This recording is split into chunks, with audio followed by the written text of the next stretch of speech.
it's Larry here of Xbox Live's Major Nelson here with Pete Hines from Bethesda Software to celebrate Fallout 4. Pete, nice to see you. Good to see you as well. Now, you know I'm a fan of Fallout. When Fallout 3 came out, I played it over 100 hours, probably closer to 120, 130. So I know a lot of people are excited about Fallout 4. I'm really excited about Fallout 4. Tell us what we can expect with Fallout 4 in terms of some of the new enhancements. I mean, at the core, what's fun about Fallout is the basics, right? It's this world that gets blown up, and you emerge into this post-apocalyptic world that has its own unique vibe. There's post-apocalyptic is now a big thing in entertainment, and there's lots of different takes on it. Fallout has a very unique one. It's worse than I thought. You're suffering from hunger-induced paranoia. Perhaps I can whip you up a snack? So you take that setting and that tone and that vibe, and then you let the player loose into it and let them do whatever they want. And I think a lot of the stuff that we've added to Fallout 4 is building on, previous Bethesda Game Studios titles like Skyrim, like Fallout 3, and figuring out more ways to give the player choice. One of the things from Fallout 3 that everyone remembers was the crazy weapons you could craft. I assume we're going to have some of that in Fallout 4 as well. For sure, yeah. There's a whole wide variety of weapons. All of the weapons in the game can be modified. Melee, guns, so there's a core set of weapons. There's probably 50 or so. But then all of those basic types can be modified in just a ridiculous number of ways, depending on whether you want to take this pistol and make it more like a sniper weapon, or you want to make it more for close range. And every mod has its sort of pluses and minuses in some cases, so you can decide you want to do more damage at a sacrifice for range, or to less accurate but a wider spread on something like a shotgun. So again, it really sort of caters to you deciding how you want to play the game, how you want to modify your weapons, what kind of character you want to play, who you want to be. Or you can ignore all that stuff. You don't have to build a mod at all. You can just buy and sell what you want, scavenge things from the world, and find cool new stuff off of people and decide to use that. So it's not a requirement. The game is always about you playing the way you want. You mentioned mods, and mods are a huge part. A different type of mods are a huge part of Bethesda and PC gaming. Yep. And you guys were on stage at E3 this year announcing that mods are coming to Xbox One. That's really exciting. It's a big deal. It's something that Todd has talked about for years, since back on Morrowind in 2002, and wanting to. It's something we've always supported with all the BGS titles. To do it in a way that's easy. I get asked this a lot on social media and Twitter. This is not about, you have to have a PC and you have to do it yourself. The idea is you go to play the game, there's a menu option, you click on it, and there's just a bunch of stuff for you to download, and you click on the stuff that you want and you start playing a game with these new mods. So we want it to be a really streamlined, fun experience. There's still specifics that we have to work out. It's part of our post-launch plan, but certainly something super excited for our fans and to be working with you guys on. I want to reel it back a little bit and talk about the gameplay itself. The VAT system, a huge part of Fallout 3. Mm-hmm. What have you done to enhance the VAT system for Fallout 4? Well, the initial idea, and it was funny, the 7th anniversary of Fallout 3 was this past week, or 10 days ago. Right. One of the things I remembered was Emil Pagliarulo, who's the lead designer of Fallout 3 and now Fallout 4, and Todd Howard, sort of acting out the idea of VATS before it was ever in the game, and they're sort of jumping around and freezing. And do this, and then the guy's head blows off, and the idea for VATS was always to kind of heighten the experience of combat and to make it a little bit more tactical, where it wasn't always in real time. With Fallout 4, you still have that ability, but they've pushed it a little bit so that it no longer stops time. In Fallout 3, when you hit the VATS button, everything would freeze until you made all of your choices. Sure. Now things move in kind of a slow time state, so you still have the ability to do tactical, but you can't just sit there and do nothing forever. Like, guys are still attacking you, they're still shooting you, the mole rat is still trying to eat you, so... The death claw. Right, so you've got time to be a little bit more tactical and strategic and figure out what targets you want to, aim for and what body parts you want to aim for, but there is a little bit of a time pressure there, which I think helps just keep up the intensity of combat. That it's not like you can just press it and kind of sit back and be like, okay, I have however much time I need. That the game is still demanding you make some choices and take some actions, and so it keeps up the pace and intensity of combat. When you made Fallout 3, and I was playing Fallout 3, I just remember those magical moments I would have where you're walking through the wasteland and you're walking for a minute or two and there's not much going on, you're picking up bottle caps, and then you encounter these, whether it's a small community of bandits or we were just talking before earlier, about the spaceship that crashed, and you're like, what's going on here? Right. Can we expect more of those in Fallout? Absolutely. I mean, I think a big part of our games, when you look at the Elder Scrolls, and here in the case of Fallout, that the world itself is perhaps the most important character. One of the great things about Fallout 3 that I'm sure you'll remember is coming across like an abandoned house and going in there, and some of just the immersive storytelling, like finding a skeleton in the bathtub with a toaster and an empty bottle of whiskey, and just sort of being able to kind of chuckle to yourself at the story that just got told there. Nobody gave you any dialogue. There wasn't anything to happen. That guy's not even alive, but you can kind of see the picture that the level designer is painting for you there of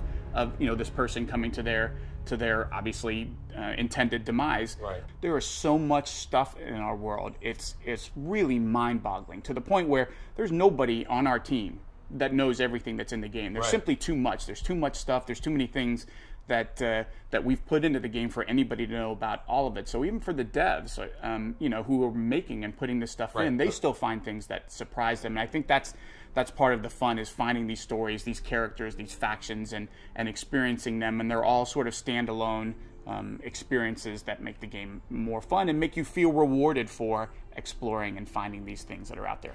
You can see, even just in the tone for the world, that Fallout 3, I'm not sure we ever used the color blue, ever.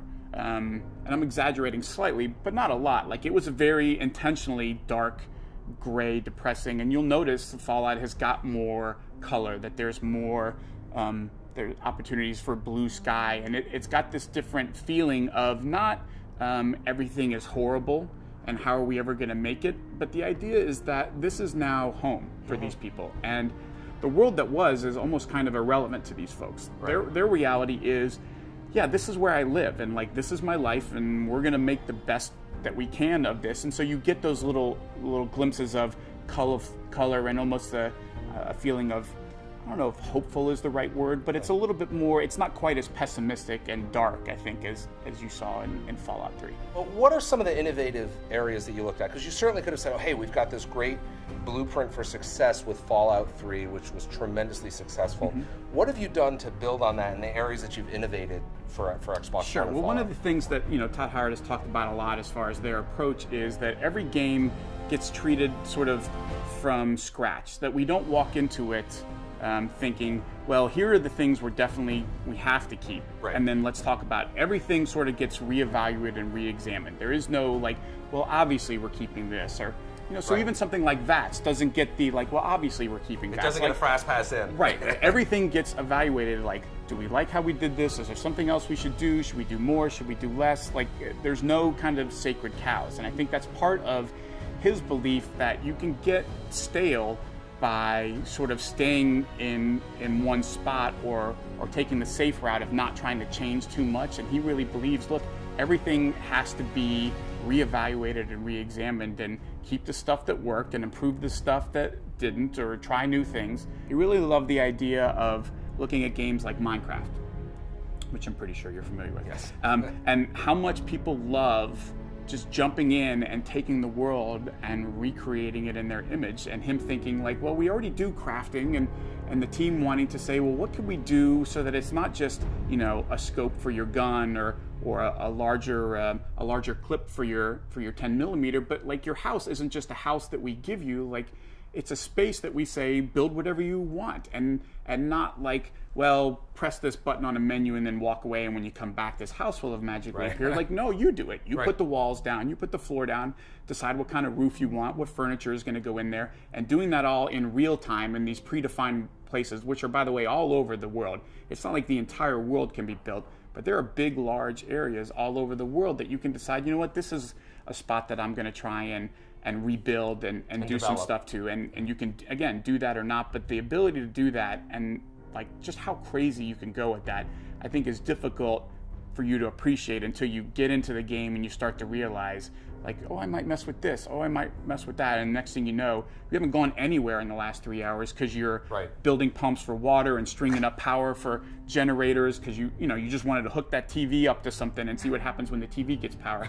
It's that kind of sort of pushing the boundaries of what you can expect in a role-playing game and allowing you to kind of rebuild the world that I think makes the game really different. And the big thing that again is it's just a feel thing. But I've already talked to quite a few folks who have played the game and commented on this to me is how different the gunplay feels. Yeah. It is super important. It is a game ultimately that most folks are going to choose to go shoot guys and fight raiders, and just how much different and better the gunplay feels when you're firing a submachine gun or a shotgun. It's something they spent a lot of time on. They worked with the id guys to talk to them about making the guns feel more and they know responsive. a thing or two about the weapons. guys know a little bit about how to make a weapon feel like a weapon. So that's not the kind of stuff that folks usually ask about. They want to know about like big feature stuff, but really improving and enhancing that combat, I think, is a huge thing that folks are going to enjoy a lot. So Pete, I haven't had a chance to play Fallout 4 yet, but can you tell me about your character and how you're developing that, just so I can get a few tips? Sure.